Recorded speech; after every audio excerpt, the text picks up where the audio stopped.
Hey, what's going on, everybody? My name is Jacob Cozypat, and welcome to my podcast, Keepin' Cozy. Like many young professionals, I'm still finding out my answer to that old question, what do you want to do when you get older? I've spent time talking with many different established professionals, having meaningful conversations about their industries, current events, and how they figured out their answers to that very question. Now, as I go along my personal journey, I want to share that advice with you to help you keep calm and achieve greater clarity in an uncertain career field. This is Keepin' Cozy. Today's guest is Jim Roosevelt. Born in California as the grandson of President Franklin Delano Roosevelt, he has become one of the most respected members of the health insurance industry. After studying at Boston College's noisy neighbor Harvard for both his undergrad and law degrees, he served in the military, ran for Congress, and held the position of CEO of Tufts Health Plan, one of the biggest health insurance companies in Massachusetts. He is now a co-chair of the Rules and Bylaws Committee at the DNC and a practicing lawyer at Verrill Dana Law Firm. Hey, Jim, how are you? I'm good, thank you, as well as we all can be under current circumstances. Of course. Thank you for being part of the show. Let's just get right into it.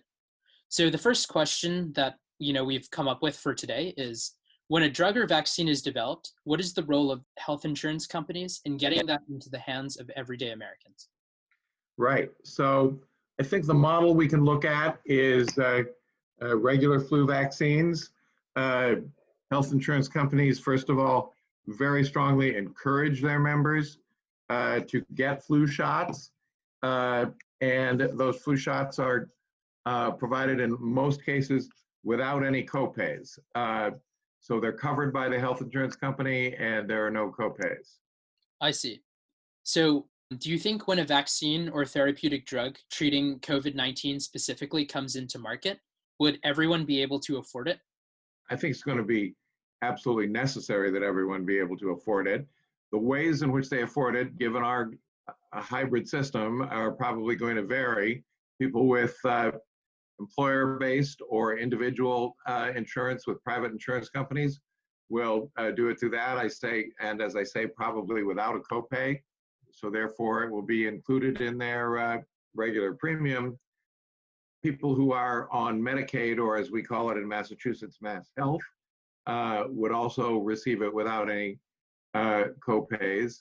And the big question will be those places in the country where there's a number of uninsured. Now in Massachusetts, that's less than 2% of the population. But in places like Florida and Texas, it's around 40% of the population. That may require the federal government to step in and have a special payment program for people who are otherwise uninsured, as it has been doing with, in theory, with testing for COVID-19 itself. I say in theory because most testing has only been available to healthcare workers, almost all of whom are insured. But there is a program for covering people who are uninsured. I see. So those 15 million Americans who are uninsured, you think the government will step in to subsidize or give it away for free? I think for this vaccine, the government will step in to subsidize. There may be a fight over it in the Congress because I think, as the Senate has indicated with regard to Senator McConnell saying he doesn't want to support states and cities in their budget shortfalls, let them file for bankruptcy, he said. Yeah.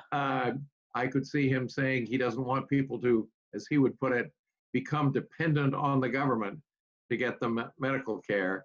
I think that will be overwhelmed by popular sentiment, and his colleagues will see that more clearly than he does.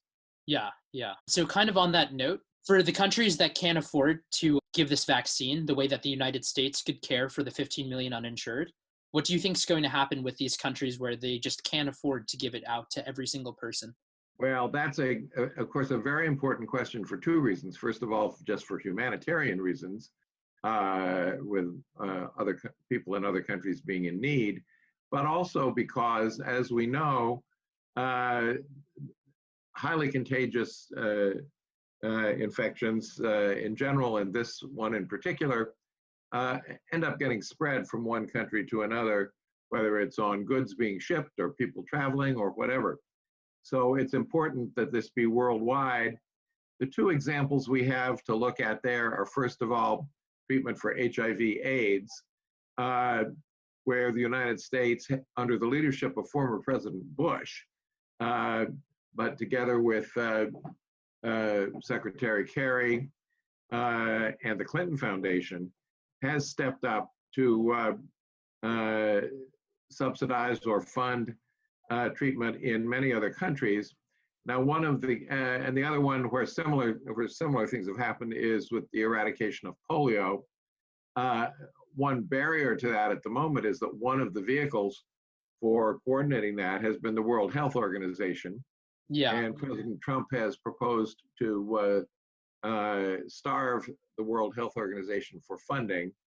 I think we can hope that by the time this is a reality, he will no longer be a factor.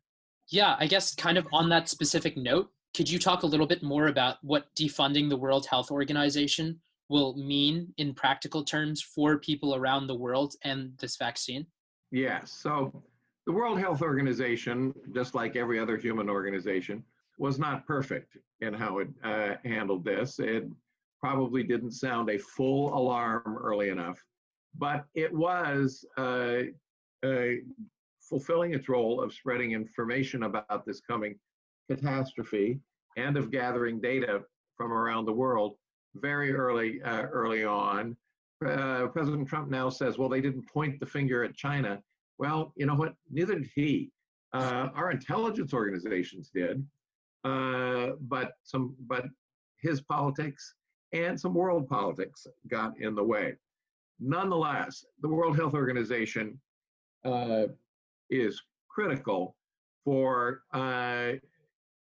fighting disease of all kinds, but in particular, highly contagious infections such as coronavirus and polio and the ordinary flu.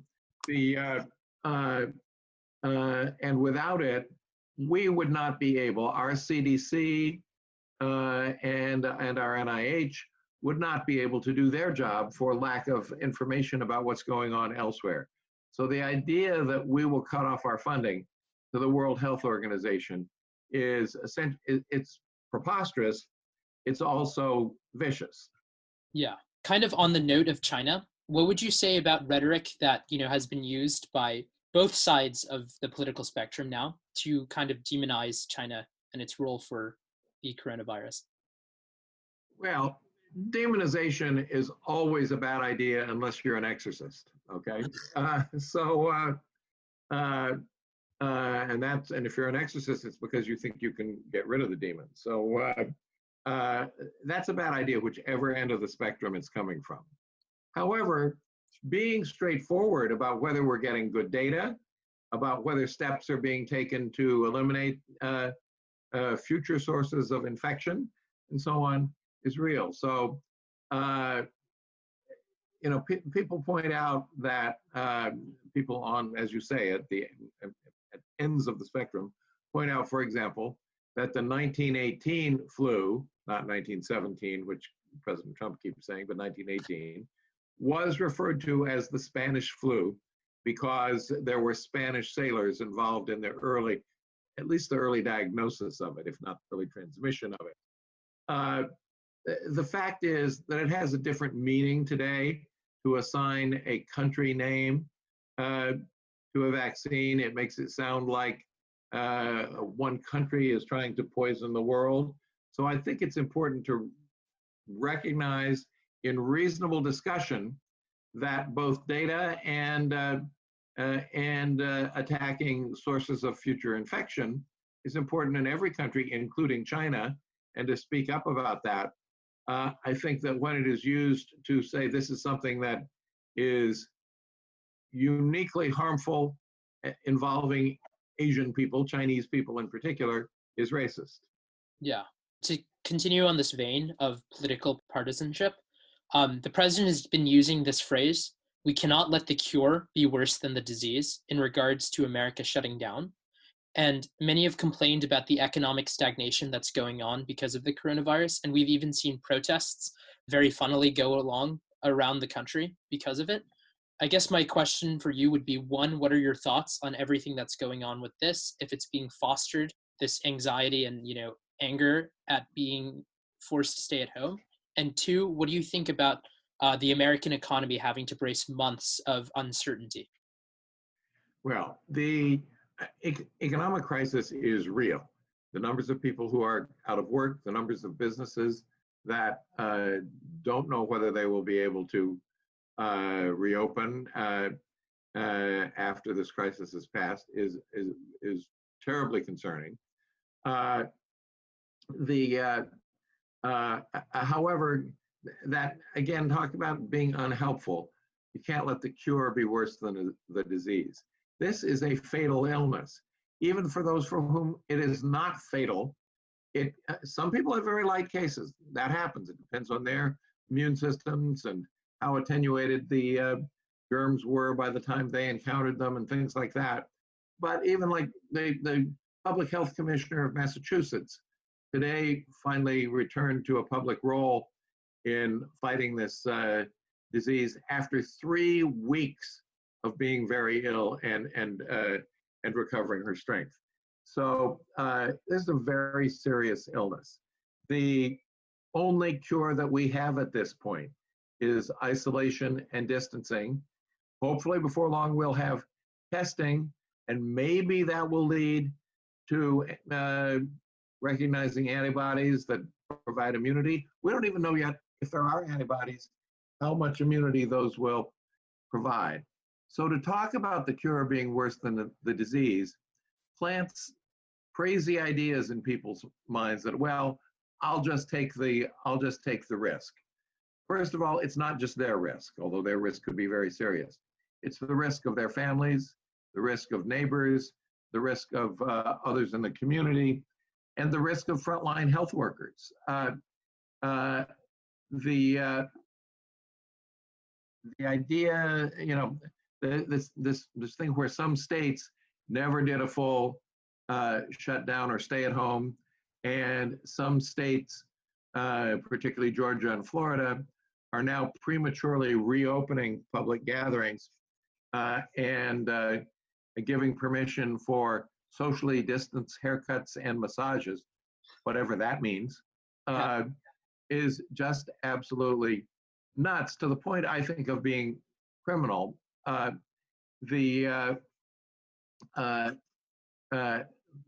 We've got to deal with a cure, and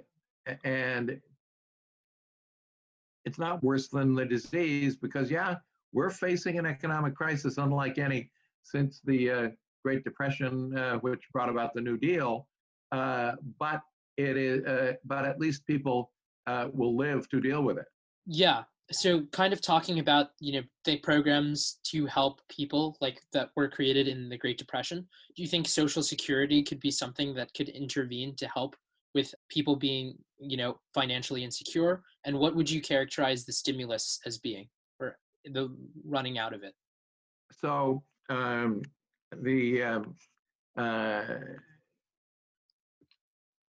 me take Social Security first, and then talk a little bit about the so-called stimulus. The Social Security is, an absolutely vital lifeline for seniors, for widows, for children who have lost a parent, and for disabled people. There's a lot of good data now on how it should be strengthened by increasing its payments and increasing its revenue. The National Academy of Social Insurance has a panel on that subject right now that I'm on, that will be coming out with recommendations, and just yesterday came out with a statement on that. So Social Security is an important part. Without Social Security, we would have, in the situation that existed in 1935, where a wage earner was supporting several generations of usually in those days his family. Now at least seniors have a basic lifeline of income to deal with housing and food and clothing. So Social Security and an expanded version of it continue to be very important. When I say the so-called stimulus, this is because I think it's more accurate. It's really more accurate to refer to it as the rescue package. Yes, hopefully giving people money to spend will stimulate the economy, but what's really important now is rescuing working people and the businesses they work for. The initial versions coming from the majority, Senator McConnell, the majority leader in the Senate, only addressed payment to big businesses and tax breaks for big businesses. Speaker Nancy Pelosi and the Democrats in the House, and ultimately the Democrats in the Senate, have been able to reverse that, but on each bill, they've had to go back and fight tooth and nail to increase the amount, to try to meet the actual need, to focus on the working people and their families and small businesses. And it's been a struggle on each vote. You can't look at the final vote where it passes overwhelmingly. You have to look. The reason it takes longer than it should is struggling to get to language that people who care about families and workers are willing to vote for. And we're still facing cities and towns and many other organizations that should be, and states that should be getting funding, and suggestions like the states should go bankrupt. Nobody even knows. I mean, technically there's a way to do that. Nobody knows what that means, because with a business that goes bankrupt, well, their obligations cease.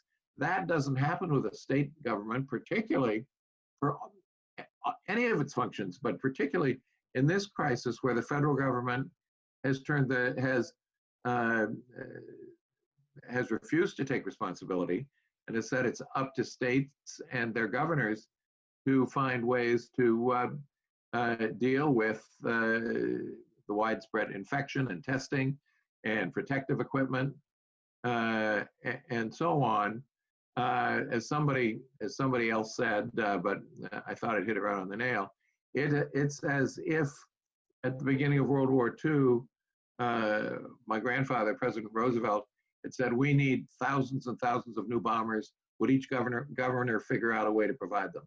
Yeah, I mean, I personally don't think bankruptcy for each state is possible either. But kind of going on the trend of political conversation, obviously this is a election year, and our presumptive nominee for the Democrats is Joe Biden. And as someone who is a lifelong Democrat, how do you feel about the increased divisiveness in the party? And do you fear a repeat of the 2016 election?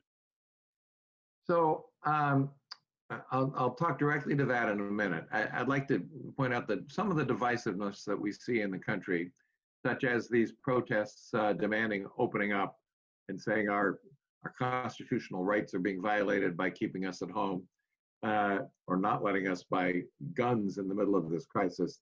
That is clearly what's known in politics as astroturf. It's not ordinary people getting out there.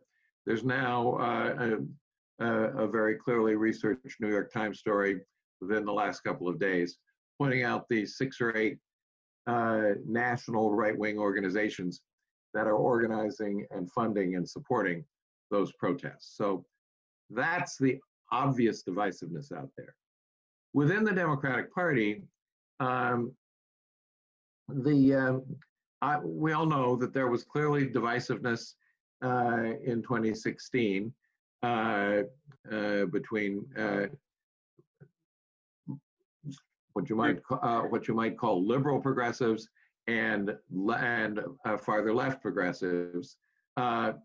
Their goals were the same, but I can't say that they showed full respect for each other or cooperation. Despite that, Hillary Clinton had almost 4 million more votes than Donald Trump, and it's only the quirk of the electoral college process that caused her to lose the electoral college by approximately 90,000 votes out of so many million.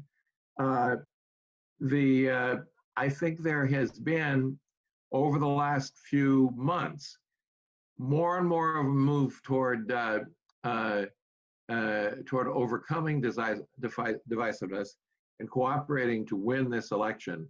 In great contrast to 2016, people have been saying, "Well, wasn't it awfully early for?" We started out with about 24 candidates for the Democratic nomination. Yeah. And by March, we were down to 2 and then 1. And people are saying, isn't it awfully early? And in one sense, it is. Senator Sanders didn't endorse Hillary Clinton until the middle of June last time. That's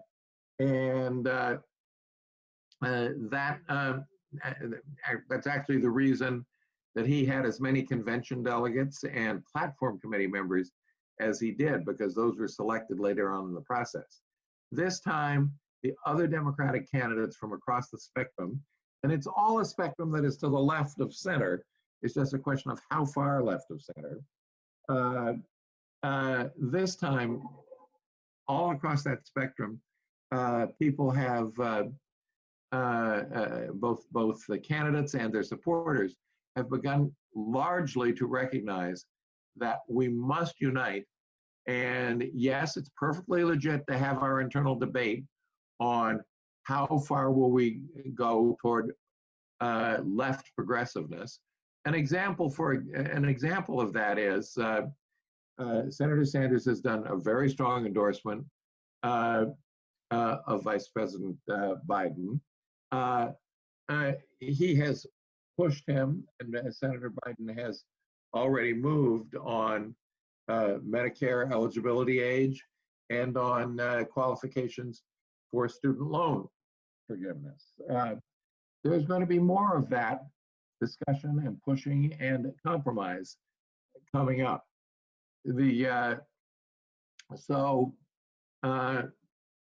I think we shouldn't deny that there has been divisiveness, but the examples of it in this immediate time frame, now at the in the latter part of April and going forward to the conventions in August and the general election in November, is the divisiveness is diminishing, the unity is increasing, and the progressive compromise is taking place. There are exceptions. Senator Sanders' former press secretary tweeted at 3 o'clock in the morning about 2 weeks ago that she would never, didn't matter what Senator Sanders said, she would never support Vice President Biden. Well, first of all, I generally find on both sides of the aisle, 3 a.m. tweets should not be relied on.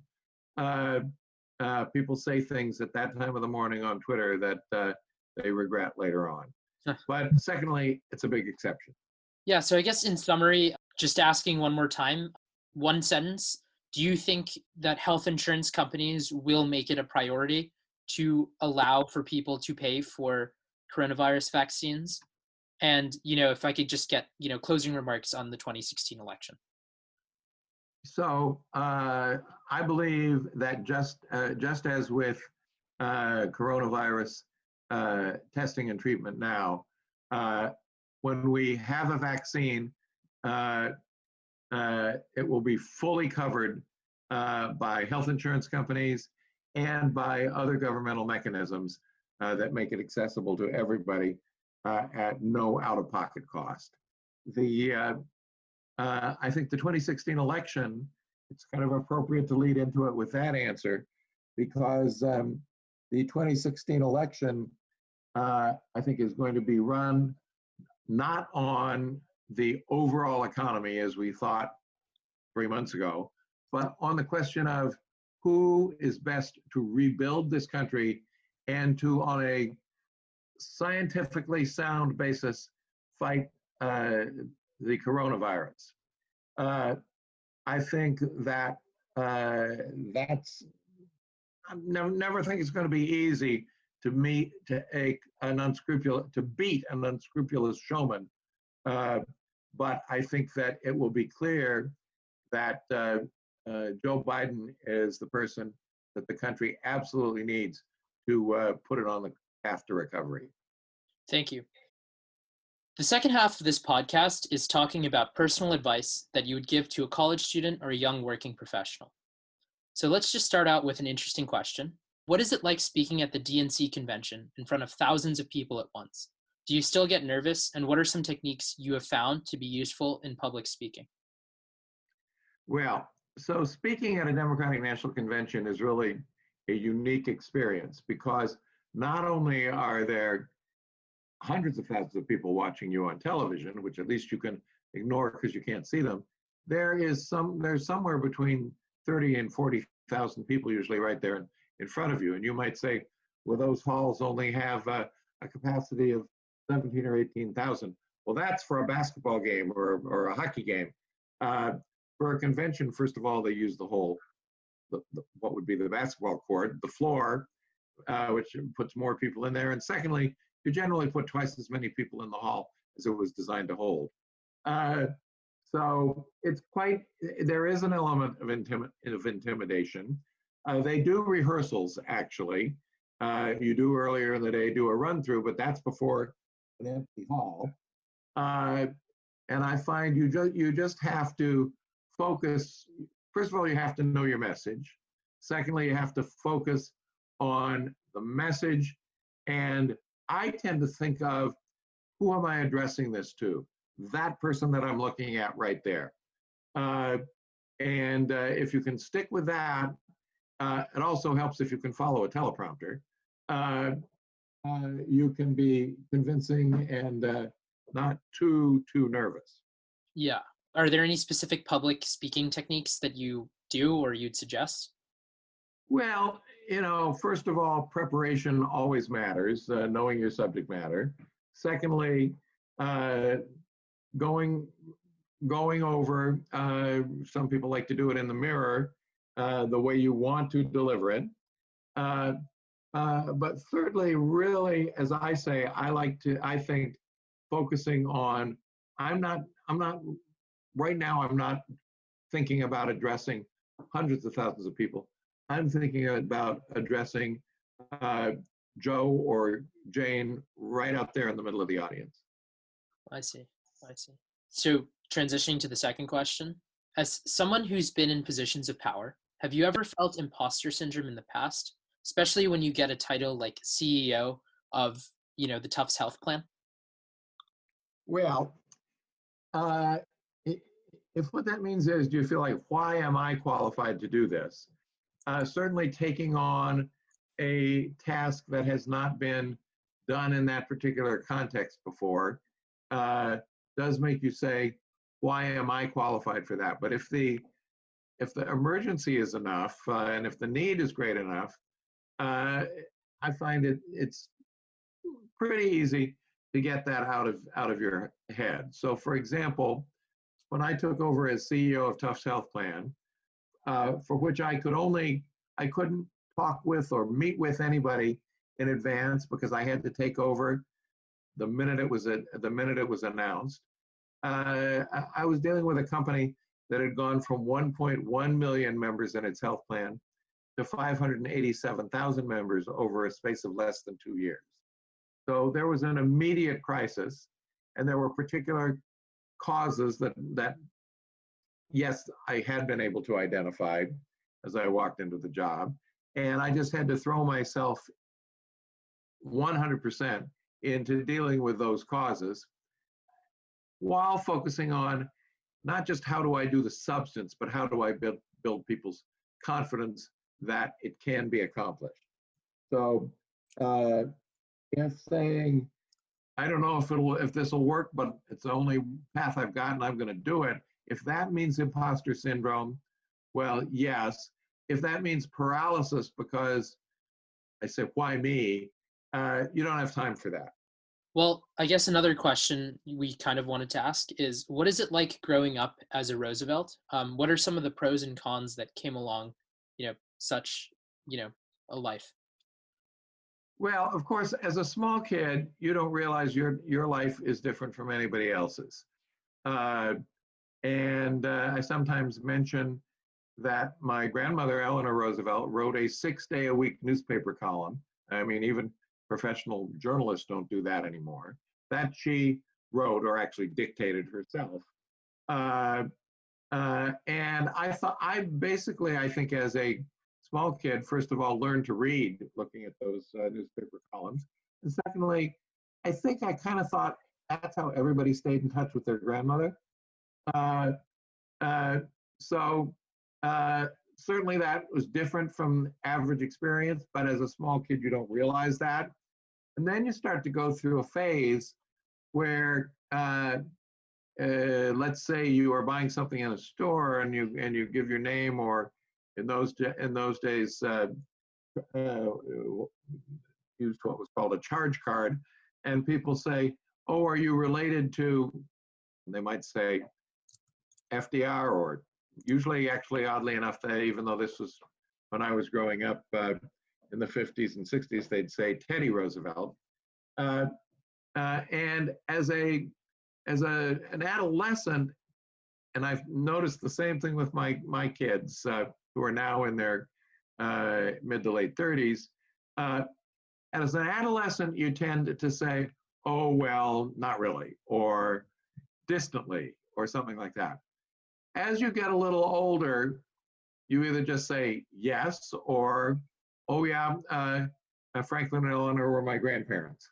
Uh, and you get a variety of reactions to that. Some people say wonderful. Some people say you're stop giving me that line of bull.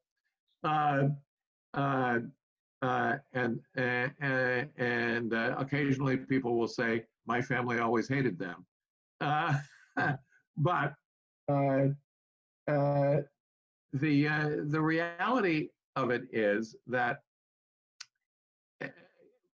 growing up with a well-known name and some famous ancestors provides you with some opportunities. Sometimes people are interested in talking to you because of that. Sometimes the door opens.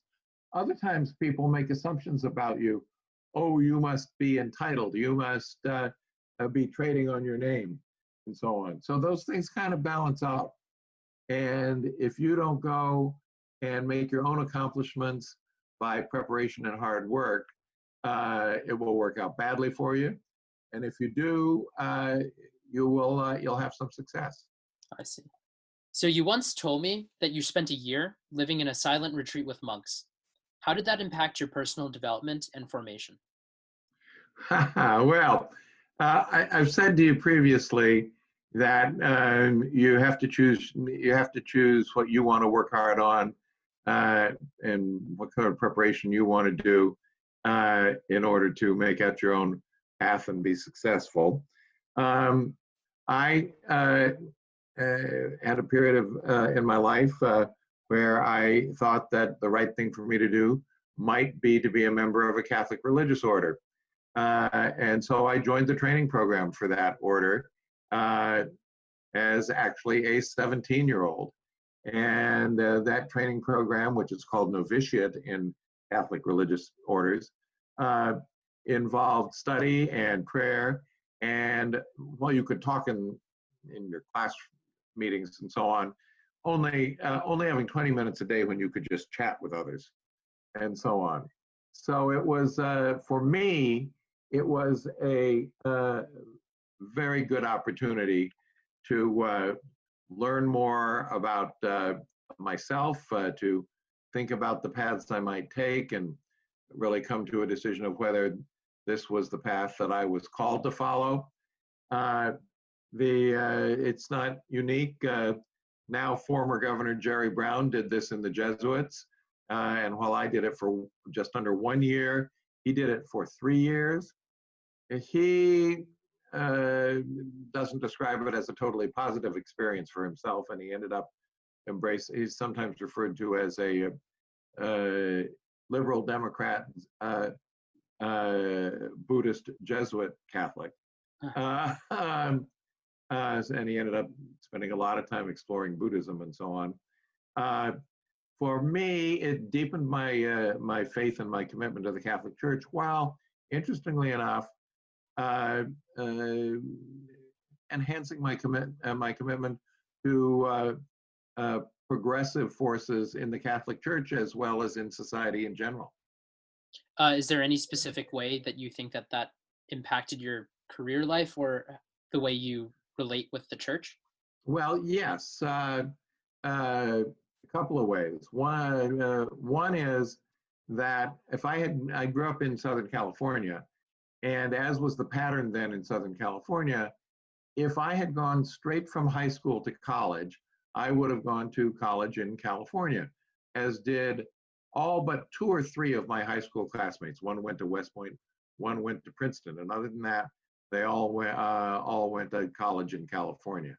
Pretty wide range of colleges, but very selective ones, and community colleges and so on.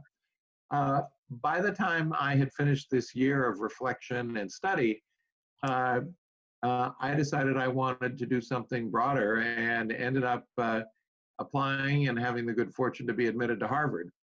And I don't think I would have ended up with the same range of interests and opportunities if I hadn't gone through that. I see.